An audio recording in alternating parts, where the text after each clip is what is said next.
Dr. Elias Carter stood at the mouth of the cave, a yawning black wound in the earth's flesh. Even in the dying amber light of the Peruvian sunset, the entrance exuded a primal cold, as if the world itself had tried to forget what lay beneath. Behind him, the team's headlamps flickered to life, hesitant halos against the impending dark. "We go in, we go deep, and we document everything," Elias said, his voice level despite the unease gnawing at his ribs. Maria Valdez, the geologist, adjusted her harness. "Let's just hope the stories are exaggerations." Luis Ortega, their local guide, didn't respond. He stood rigid at the cave's threshold, fingers flexing around the strap of his machete. "We shouldn't be here," he muttered. Jake Hollis, the documentary filmmaker, scoffed. "Come on, man. A cave's a cave. I've filmed in places of hell of a lot creepier than this." Luis shot him a withering glare. "This is not just a cave." Dr. Samuel Way, the team's linguist, examined the stone archway framing the entrance. The carvings were deep and deliberate, Incan, but overlaid with something older, something wrong.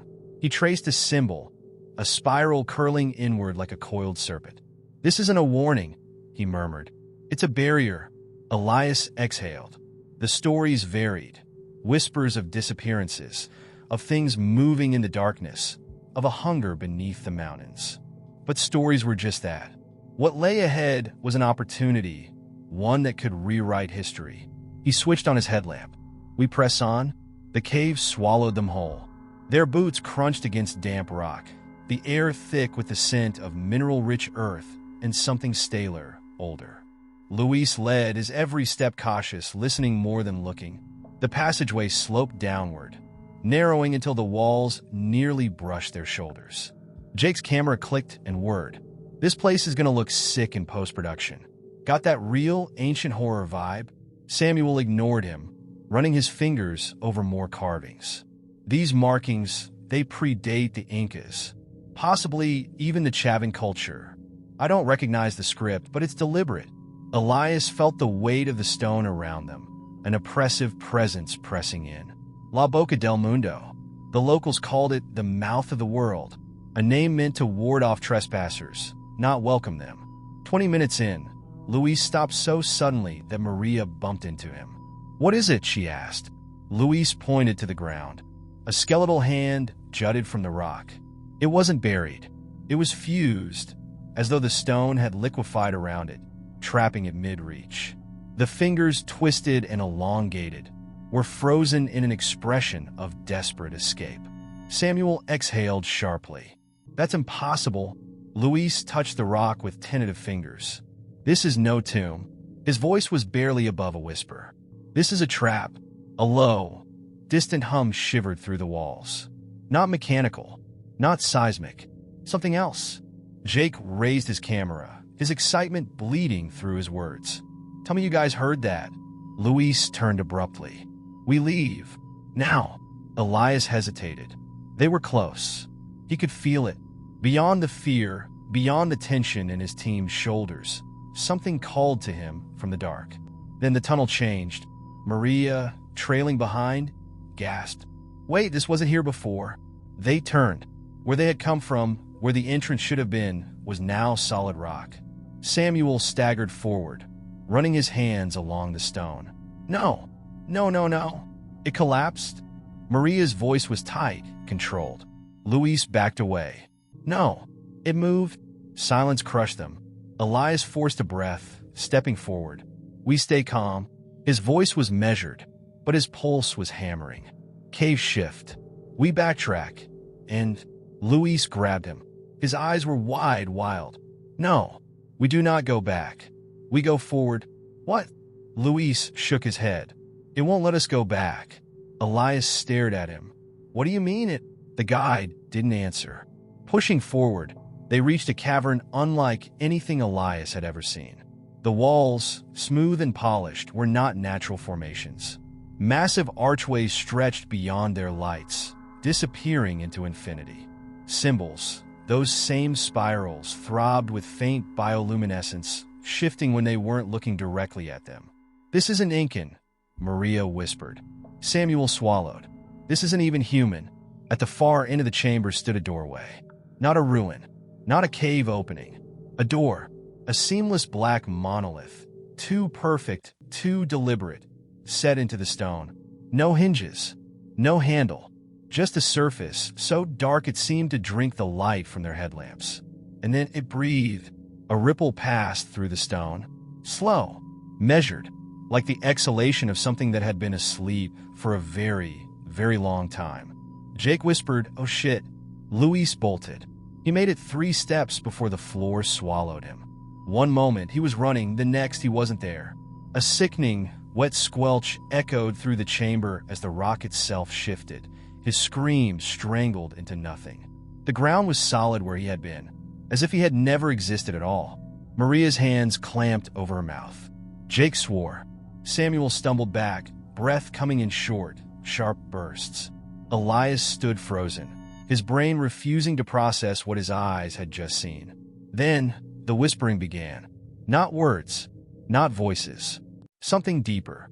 A vibration that settled in their bones, crawling beneath their skin. Samuel, shaking, turned his gaze to the black door. His lips moved soundlessly before he finally found his voice. "We need to leave." The door exhaled again, and then, very slowly, it began to open. The black door yawned open, revealing a void so absolute it seemed to devour their light. A breath of air, stale and humid, slithered out, carrying with it the scent of damp stone and something metallic, something old. Elias swallowed. Every instinct screamed for him to turn back, to flee. But where? The tunnel behind them was gone, sealed by forces beyond their understanding. "We go in," he said, barely recognizing his own voice. Maria let out a ragged breath. "Are you serious?"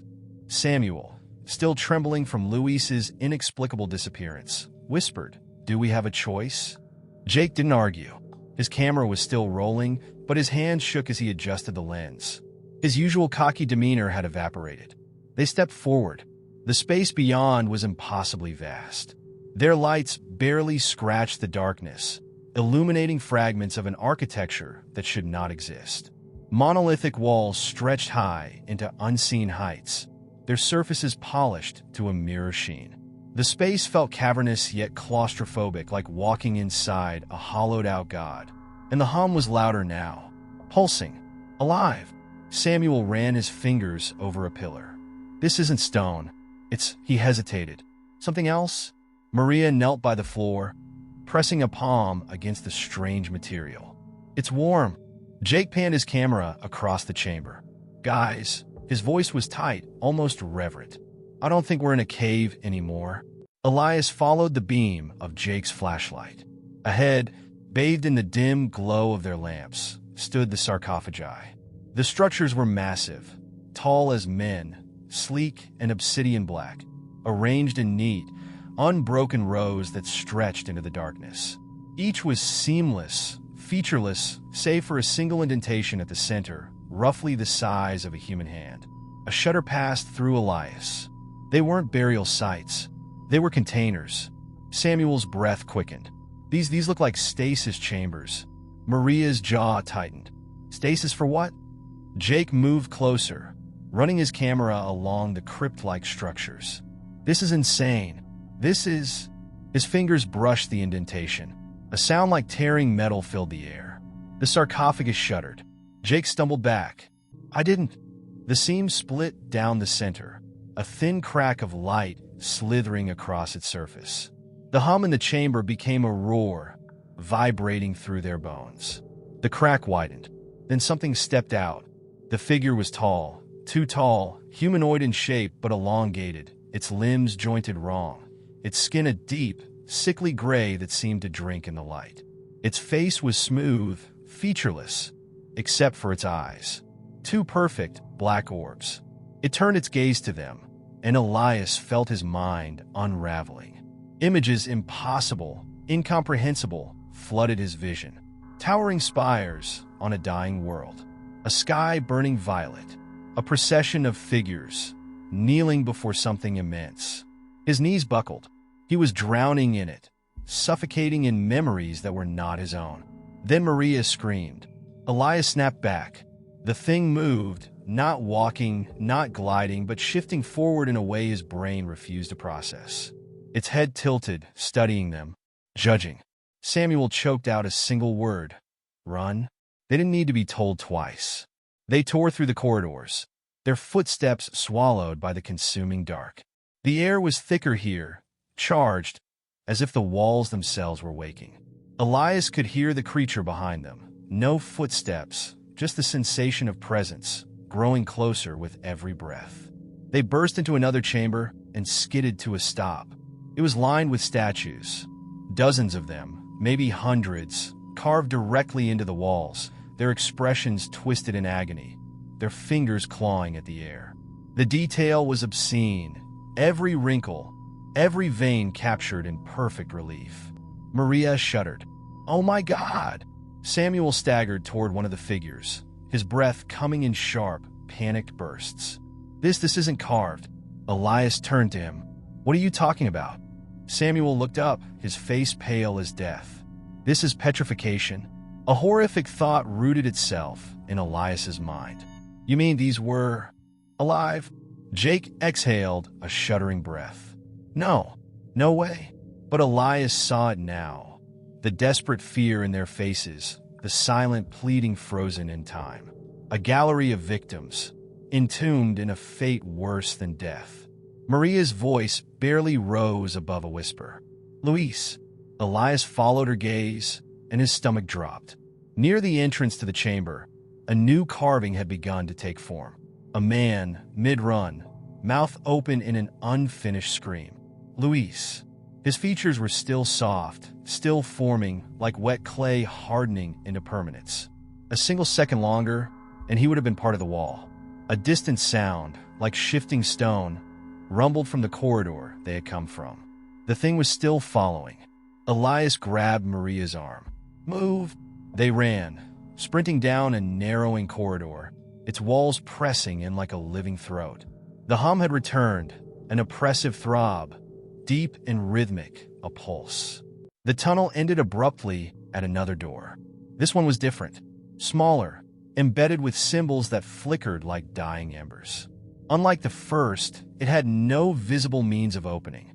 Samuel gasped for air. What do we do? The walls behind them shifted. Something was coming. Maria stepped forward, raising trembling fingers. The symbols reacted, pulsing as if sensing her presence. The flickering light stabilized. The hum ceased. Then, the door split apart, peeling open like the petals of an iron flower. Beyond was darkness, but not the lifeless black of the corridors. This was something deeper, something vast and unknowable. Elias hesitated, but behind them, the whispering had returned. Jake was the first to step through. Maria followed, then Samuel. Elias cast one last look at the gallery of frozen faces. Then, without a word, he stepped into the dark. The door sealed behind them, and the pulse resumed. The door had sealed behind them, swallowing the last sliver of light. Total blackness. Elias forced himself to stay still, his breathing controlled. The air here was different, thicker, laden with moisture and something organic. It pulsed against his skin, as if the very air had weight, a presence pressing into his bones. Jake flicked on his flashlight. The beam cut through the dark, revealing walls that breathed. Veined, membranous, they expanded and contracted in slow, rhythmic waves. Thin, transparent filaments stretched across the surfaces like webbing, pulsing with sickly green light. The corridor curved ahead, disappearing into an unknowable abyss. Maria let out a sharp breath. This isn't rock. Samuel reached out, fingers hovering over the wall. The surface trembled beneath the proximity of his hand, as if sensing him, and then shrank away. He recoiled. It's alive. Elias swallowed. It wasn't just alive. It was aware. They moved cautiously, stepping over the slick, sinewy ridges that lined the floor. The tunnel descended, the incline steepening with each step, as though they were being funneled into something deeper. Elias kept his focus forward, but he felt it now, the sensation of being watched. Not by the creature they had escaped, by something older, Something waiting. Jake muttered, "This is messed up. This is so unbelievably messed up." Maria shot him a look. "Now you're scared?" He didn't answer. Samuel wiped sweat from his brow. "We need to figure out what this place is." Elias didn't respond. He already knew the answer. It was a body, not metaphorically, not symbolically. The walls, the floor, the pulsating chambers. This entire place was a structure of flesh and function, a living organism, and they were inside it. The passage opened into a vast expanse, a cavernous void stretching beyond the reach of their lights. The ceiling was lost in darkness, but the floor ahead sloped into what looked like an abyss of liquid shadow. And in the center, a pillar of flesh and bone. It spiraled upward like a twisted spinal column, its surface embedded with carved figures, their features stretched in silent agony. Unlike the petrified victims from before, these were not frozen in time. They were moving, shifting in slow, tormented spasms, their mouths locked open in eternal screams that never reached the air. Maria gagged. "God, oh God." Samuel took a shaking step forward. "They're still alive?" Jake's camera whirred. "Jesus Christ." Elias's mind reeled. These weren't carvings. They were part of it, absorbed, consumed. Something fed this place. And then he saw it. At the base of the pillar, something stirred. A shape, half-formed, emerging from the writhing mass. A face they knew. Luis. His eyes were wide, rolling in their sockets. His lips peeled back, his teeth clenched in a soundless scream. His body was still melding, his skin dissolving into the living structure. Maria stumbled back. No, we saw him. He was gone." Elias clenched his fists. "We didn't see him die. They had seen him taken, and now he was becoming part of it." A low vibration rippled through the chamber. The liquid abyss ahead stirred, disturbed by something below. Samuel turned to Elias, voice hoarse. "We can't stay here." Elias wasn't listening. He was staring at Luis's trembling lips. The rest of him was rigid, fused into the pillar, but his mouth was struggling to form words. His voice came out in a fractured whisper. "Not alone." A ripple, then silence. Jake raised his camera. A single drop of black liquid fell from the ceiling, striking the floor with a sound like tearing fabric. Then another, and another. The pulse of the chamber sped up. Maria whispered, "We have to go." Luis's body convulsed, his mouth stretched too wide, his pupils dilating until his eyes were nothing but voids. His jaw unhinged, and from the depths of his throat came a sound, not human. A deep, guttural clicking, a rhythm that did not belong to anything living. Samuel stumbled back. What the hell is happening? The floor quivered. Elias turned. And then, from the black abyss, something rose. A shape without form, shifting, its outline breaking and reforming like liquid shadow. Mouths opened where there were no mouths, whispering in a voice that came from inside their heads. It did not move toward them. It expanded. The walls tensed, reacting, the entire structure thrumming in unison. The entity was not an intruder here. It belonged.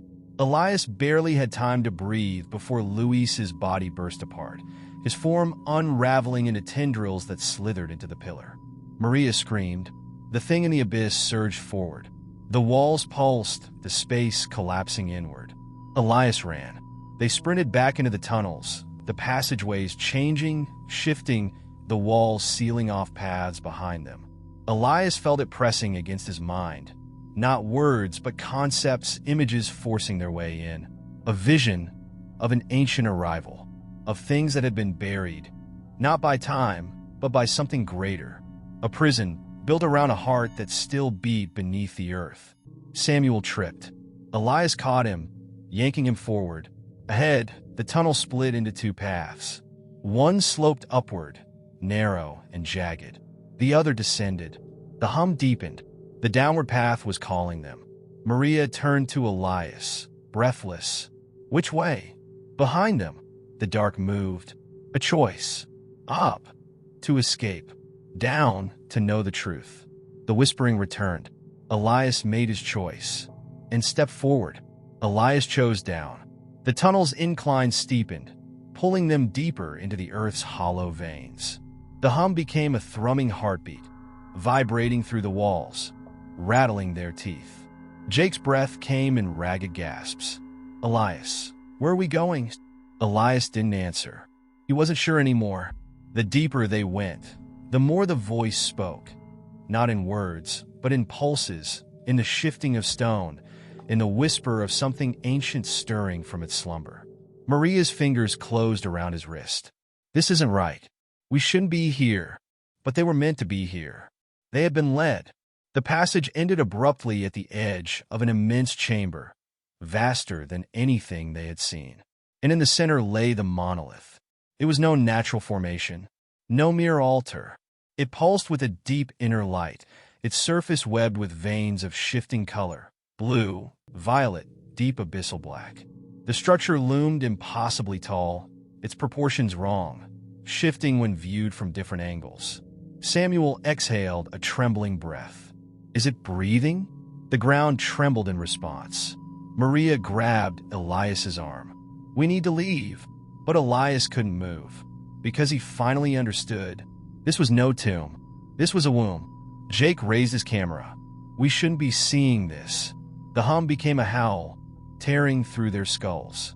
The monolith split, its shell fracturing like a shedding cocoon, releasing a cloud of thick, black mist. The darkness curled, twisting, forming. A shape. Humanoid, yet not. Elongated. Shifting. Its form did not belong to the laws of this world, constantly rewriting itself in liquid motion. And then it looked at them, not with eyes, with awareness. The weight of its gaze crushed the air from Elias's lungs. His mind fractured, flooded with memories that were not his own, a world drowning in fire. Cities burned clean of life. The sky torn apart, the stars snuffed out one by one. A war fought across eons. Not against men, not against gods, but against something that did not belong in any reality. A final, desperate act. A sacrifice. A prison carved into the bones of the earth, bound in layers of flesh and stone. And now, the key had turned. Elias staggered back. "We woke it up." Samuel was shaking his head, whispering to himself. "No, no, no." Maria's face was pale. "Elias, we have to stop it." But how? It had been sealed before humanity even existed, locked away by hands long turned to dust. Jake stumbled forward, still filming, his eyes wide, entranced. "This is history," he whispered. "This is bigger than all of us." The thing turned its gaze to him. Jake froze. Then his body liquefied. One moment, he was there. The next, collapsing into strands of twisting black matter, dissolving into the air. No scream. No struggle, just erasure. Samuel screamed. The chamber shook. The walls convulsed, reacting to the unbinding. The prison had held for untold millennia, but now, it was failing. Maria grabbed Elias's arm. "We can't let it leave." He looked at her, barely able to focus. "How?" Samuel was already moving, scanning the chamber. "There has to be something, a failsafe, because whoever built this place wouldn't have left it unguarded." Elias's gaze snapped to the monolith. The remnants of the cocoon still clung to its surface, its veins pulsing in time with the thing's breath. A heartbeat, a lifeline. He knew what had to be done. Without hesitation, he ran. The creature moved faster than thought, its limbs stretching wrong, reaching. Elias lunged, fingers closing around the monolith's veins. And he pulled. A sound like 1,000 screams filled the chamber. The walls shrieked, the air thick with something both solid and intangible. The monolith's light flared, violent and raw, and the creature reeled back, its shape fracturing. Samuel and Maria grabbed hold, yanking at the tendrils of the machine, severing its connection to the waking world. The thing let out a sound, not of pain but of rage. It was being dragged back, sealed away once more. But so was the cave. Cracks split the walls. The ceiling collapsed in massive, grinding slabs. The prison was burying itself. Samuel looked up. "We're not going to make it." Elias turned to Maria. "Go." Her eyes widened. No, Elias. A fissure tore through the floor, separating them. Maria fell back, screaming his name as she and Samuel tumbled away, the cave swallowing them into the darkness. The last thing Elias saw was the creature folding in on itself, its form disintegrating, dragged back into the void. Then, everything fell. Maria gasped awake. She was outside. The cave was gone. Nothing but a collapsed ruin, dust still curling into the sky. Samuel lay beside her, coughing, battered but alive. But there was no sign of Elias. No sign of Jake. No sign of whatever had been buried down there. Maria sat up, her body shaking. Did we stop it? Samuel didn't answer, because somewhere deep beneath them, the earth still pulsed. Faint, patient, waiting.